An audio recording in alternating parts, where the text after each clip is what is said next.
Alam nyo, aminin ko sa inyo, pagpupunta po talaga ako ng alyansa, naalibadbaran na ako. Sa totoo lang po, naalibadbaran na ako. Kaya pansin nyo, ang kino-cover ko lang, yung speech ni BBM. Kasi may mga talaga dito. Ay, Frozen Heart, thank you ha. Thank you, Frozen Heart. Pagdagdag muna sa price mo nyo. Thank you po, Frozen Heart. Kasi may iba po talaga sa alyansa na malansa. Sobrang lansa po na hindi ko masikmura. Alam ni Banat Boy yan. Alam ni Banat Boy yan. Isa ako sa nagrereklamo sa alyansa GC namin. Sinasabi ko, so paano gagawin? Paano ba to? Sabi ko pa nga, huwag na tayo magpunta ng alyansa, mag-swimming na lang tayo.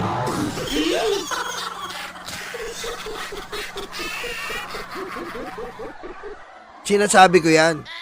Kasi nakakaalibadbaran talaga ang mukha ni Camille Villar na lahat ng diversion road ginawang condominium.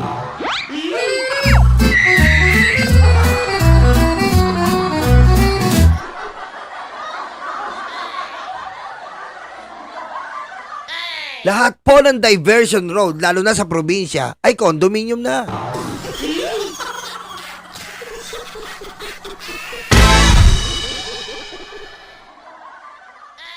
Ngayon, hindi na po kataka-taka to. 'Di ba? Hindi na po kataka-taka ang mga bagay na ganito, ang mga tao na ganito, ang mga pagtalikod na ganito. Kasi po, kung sa totoo lang po, ang nanay-tatay ni Camille ay openly sinasabi na mahal nila si Digong. Disturbing.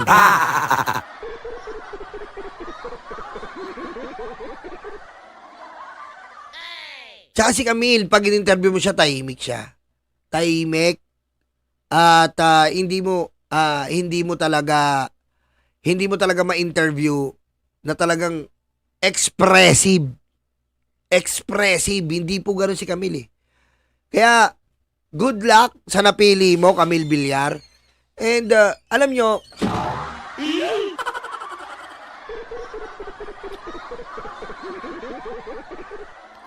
ito lang ha.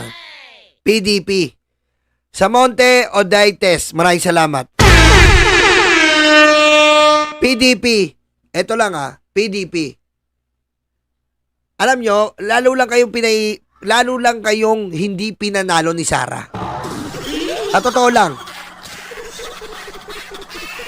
Sa totoo lang. So yung PDP, lalong wala kayong aasahan. Wala kayong aasahan kasi pupunta na si Villar, pupunta na si Amy. Eh kayo, hindi nga kayo kilala eh. 'Di ba? Mukha kayong inutusan ng suka. Sino ba yung PDP?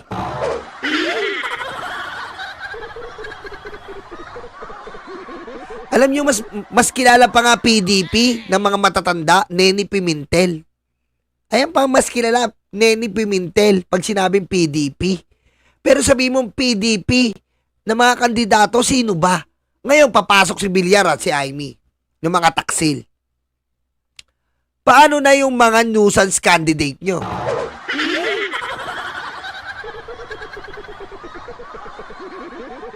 Oh. Paano na yung mga nuisance candidate nyo? Yung mga hindi kilala. Mananalo pa kaya? Ruby Bakuli, thank you po, Ruby Bakuli. Oh. Oy, Len Patril, maraming salamat. Hello, Nyolo, good PM sa'yo at mga viewers mo at least. Naabutan ko ang live mo ngayon from Netherlands. Wala ba tayong video dyan? Send mo nga sa akin. Video sa harap ng ICC.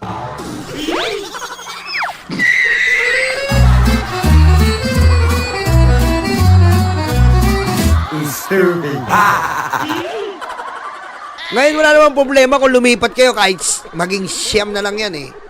Alam mo, Camille, good luck sa'yo. And alam naman namin, lilipat ka. Alam na predict na namin yan. Nasabi na namin dito. Alam na namin na lilipat ka. Si Amy Duterte, syempre, given na yan. Amy Duterte.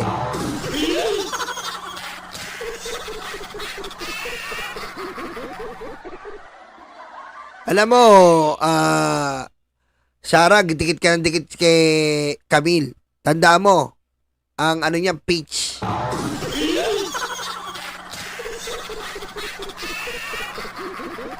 Ha? Eto, ikaw, I'm. Tas to, peach. Impeach.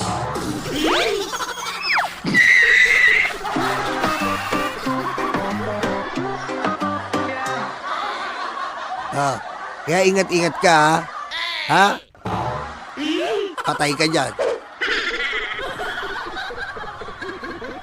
Alam mo, good luck na lang, Camila.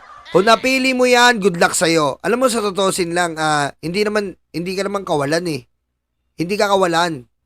Ngayon, kung paglipat nyo ay masasabi nyo, kasi timpla yan eh, tinimpla nyo. So, meron kayong alyansa, meron kayong padapa, meron kayong aliado sa demonyita. Pero, marunong ang tao. Marunong ang tao na alam nila. Kasi, alam mo yun eh, ganid. Ganid ang tawag yan, mga ganid. Diba? Kaya nga sabi ko mixed talk, sabi ko, diba? Lumipat, Aimee, tsaka si Camille. Impeach.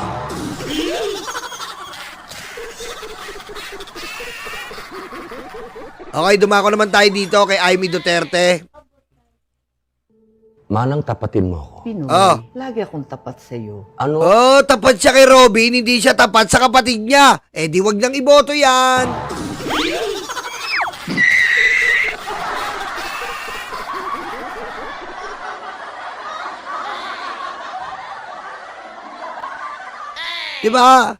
Diba? Tapat lang siya kay Robin, hindi sa kapatid niya. Eh di X na. Tatapusin ko ba yung video? Huwag hindi ko natapusin to. Doon pa lang eh. Isang salita pa lang, alam ko na eh. Ay, manang tapatin mo ko. Lagi akong tapat sa'yo. Finish na. Finish na. Charito Solis, maraming salamat. Oh, finish na. Tandaan po natin, ang hindi ka tapat sa pamilya mo, wala kang kwentang tao. Totoo po yan. Kapag isa kang hindi ka tapat sa pamilya mo, wala na. Wala kang kwentang tao kagad. Totoo yan.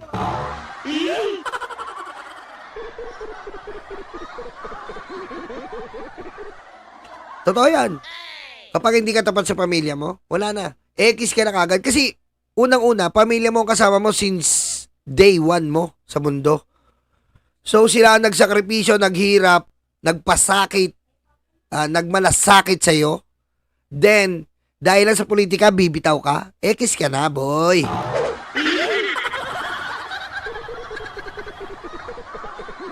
X. Tapos, ang director pa dito, mahilig sa parang si Kibuloy, yung director nito na may kaso kay Vic Soto.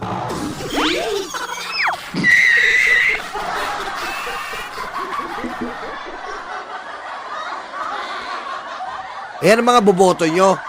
Okay? Si Robin, kadikit ng NPA. Galing. Good luck sa Pilipinas.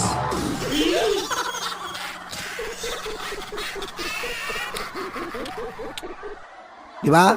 Ang galing. Good luck. Isa pa. Manang tapatin mo ako. Pinoy, lagi akong tapat sa iyo. Galing ha. Yun pa lang eh. Huwag na natin i-react. Gusto nyo? Lagi daw siya tapat. Kay Binoy siya tapat. Hindi sa kapatid niya. Kasi eto lang eh. Eto lang eh. Ang pag-unlad ng kapatid mo, tandaan mo pag-unlad mo. Hello? Kung tinuturing mong kapatid yon, ang pag-unlad ng kapatid mo, ang pagyabong ng kapatid mo, ay pagyabong mo. Pagyabong ng pamilya mo. In a whole level, tinitingnan yon. Ano ba bang gusto mo, Aimee? Ikaw ang presidente? Ganid ka niyan.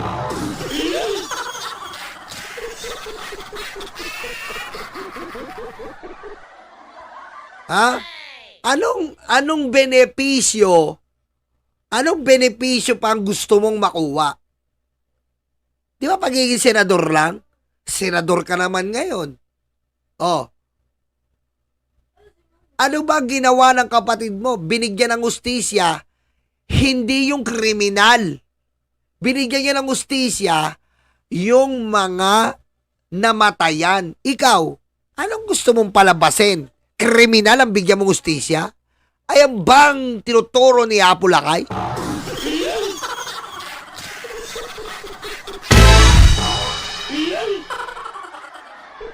Ha? Ayan ba tinuturo ni Apo Lakay? Di ba tinuro ni Apo Lakay kultura? Tinuro ni Apo Lakay pagmamahal sa pamilya? Di ba? Ang isang presidente na walang makabura ng record, ang isang presidente na nagtatak sa history ng Pilipinas at hindi kailanman mabubura at wala nang tutumbas, si Apo Lakay. Ako, Amy Duterte, piling ko talaga kapatid mo si Kulaong.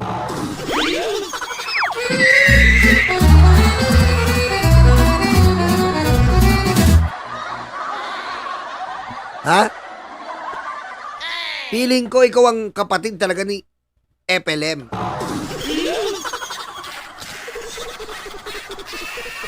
Ibang klase ka eh. Hindi ko alam kung ano pang gusto mong marating. Hindi ko alam anong gusto mo pa. Sinisiraan mo yung kapatid mo nagtatrabaho sa tao. Ang tanga eh.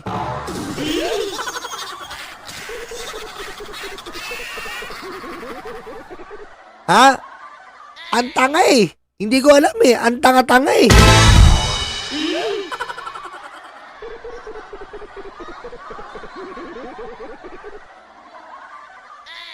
Di ba? Hindi ganyan eh. Tapos mag-iimbestiga ka sa Senado. Pinapatawag mo lang yung mga nag-aresto. Hindi mo pinapatawag yung ugat. Yung ugat ng kriminalidad. Resulta ng kriminalidad, which is the AJK victims. If you are really fair, patas ka, lahat papatawag mo. Kaso alatang namumulitika ka. Hindi ko alam ba gusto mo maging presidente ka, vice president ni Sara. In your dreams, Amy Duterte.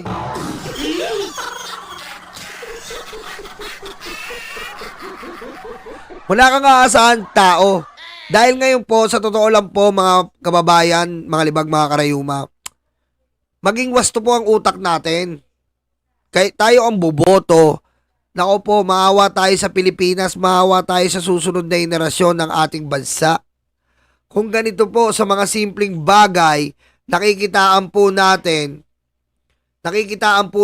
ng ganitong kawalangyaan. Ang mga politikong ito, sa pwesto pa lang ay gutom na gutom. Papalipat-lipat ng pwesto para lang makakuha ng posisyon. Huwag na kayong magtiwala sa mga ganitong tao. Huwag na kayong kasi pag binoto nyo po ang mga ganitong sumusuporta kay Duterte, tandaan nyo, sumusuporta po kayo sa kriminalidad, sumusuporta po kayo sa pogo, sumusuporta po kayo sa pagpatay, sumusuporta po kayo sa mga sa ipinagbabawal na gamot, manufacturing, sumusuporta po kayo sa pagnanakaw sa Parmali. Ayan po ang mga bagay. Sumusuporta po kayo na walang Diyos, kailangan murahin. Sumusuporta po kayo na makakatulong ay kailangan pinggirin.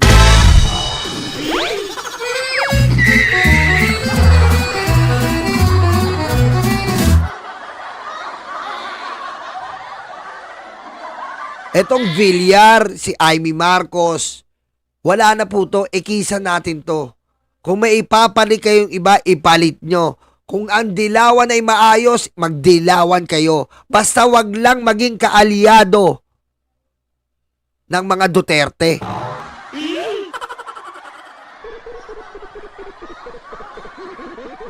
Biro mo po Mga galit sa komunistang tumatakbo pero dumidila sa betlog ng international communist. Pangunahin dyan si Digong. Tinidilaan niya yung betlog ng China. Si Robin. Oh. Suportado niya si Joma. Ibang klase po. Ayaw nila ng local communist. Gusto nila international. Branded.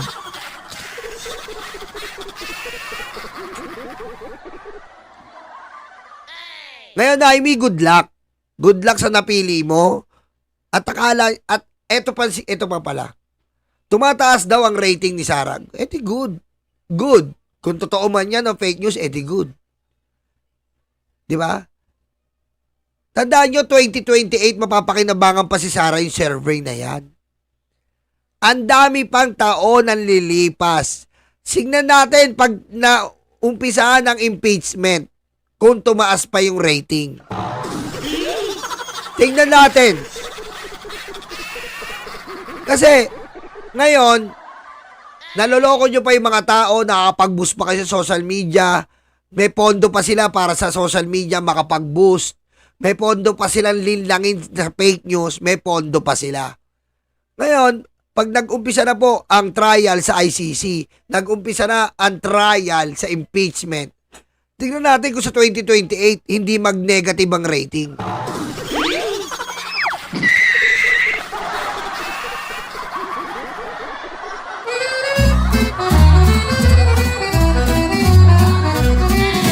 Tandaan nyo, hindi si Sara ang tumatakbo, mga senador. Okay? Kahit mataas ang rating ni Sara, hindi niya mabibitbit yung mga senador. Tandaan nyo yan. Hindi niya mabibitbit ang mga senador. Ayaw niya nga i-endorso yung iba eh.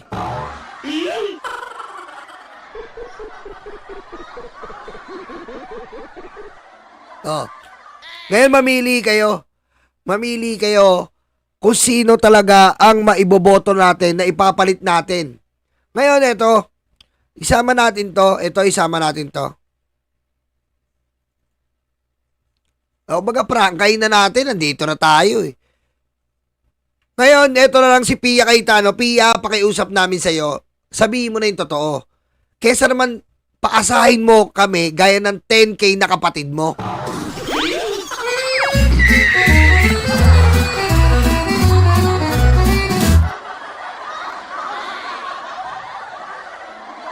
Okay? So, Pia, hanggat di ka nagsasalita, walang boboto sa'yo.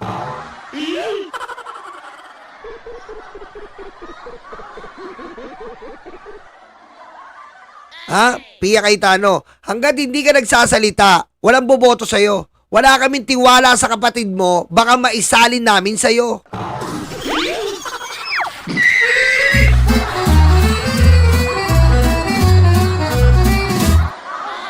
Kasi prangkahan na to. Ha? Prangkahan na po ito. Prangkahan na to. Wala na tayong pabalat-pabalat ng introduction. Pia Cayetano, magsalita ka ngayon. Ha? Magsalita ka kasi yung kapatid mo, wala kaming tiwala dyan. Yung 10,000, nasaan? Kahit 10 gigs, wala.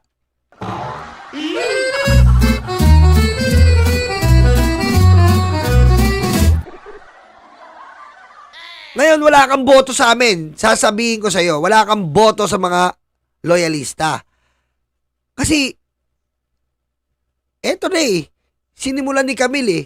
Sinimulan ni Amy. Kung yun nga, kapatid niya, presidente. Binitawan. Ikaw, senador lang.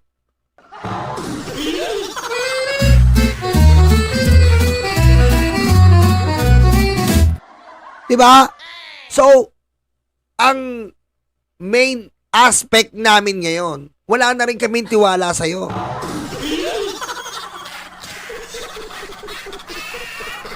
Kasi yung kapatid mo, yung 10,000 wala pa, 10 gigs wala.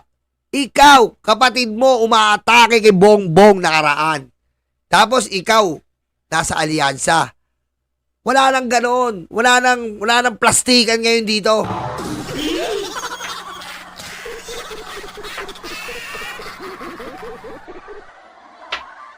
Okay? Ikaw ang magsasuffer ngayon, Pia Cayetano. Sa dalawang bumaligtad, ikaw ang sakripisyo.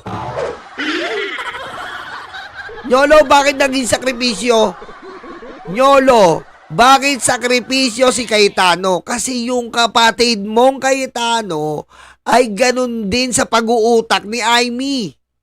So kung hindi mo papatabimikin ang bunganga ng kapatid mong si Cayetanong 10,000 10 gigs, wala kang aasahang boto.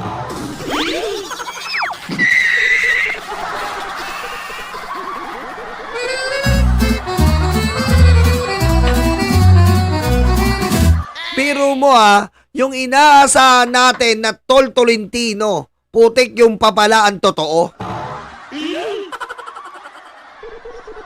Ang laki ng pagduduta natin kay Tol Tolentino. Pero kung susumahin mo po ang record ni Tol Tolentino, makikita mo. Makabansa, hindi maka-China. Sumusuporta lagi sa administrasyon. Matalino, Tol Tolentino. Kami ang bumbero ng Pilipinas, mga bayaning tagapagligtas. Ang paglilingkod sa amin ay likas. Ang bumbero ng Pilipinas, kami ang bumbero ng Pilipinas, mga bayaning tagapagligtas. Ang paglilingkod sa amin ay likas. Ang bumbero ng Pilipinas, ang bumbero ng Pilipinas, ang bumbero ng Pilipinas, ang bumbero ng Pilipinas, ang bumbero ng Pilipinas. Para sa mga maralita, may puso, may tapang, may Diyos. Para sa mga maralita, may puso, may tapang, may Diyos. Para sa mga maralita, may puso, may tapang, may Diyos. Para sa mga maralita, may puso, may tapang, may Diyos. Kami ang bumbero ng Pilipinas, mga bayaning tagapagligtas. Ang paglilingkod sa amin ay likas. Ang bumbero ng Pilipinas, kami ang bumbero ng Pilipinas, mga bayaning tagapagligtas. Ang paglilingkod sa amin ay likas. Ang bumbero ng Pilipinas,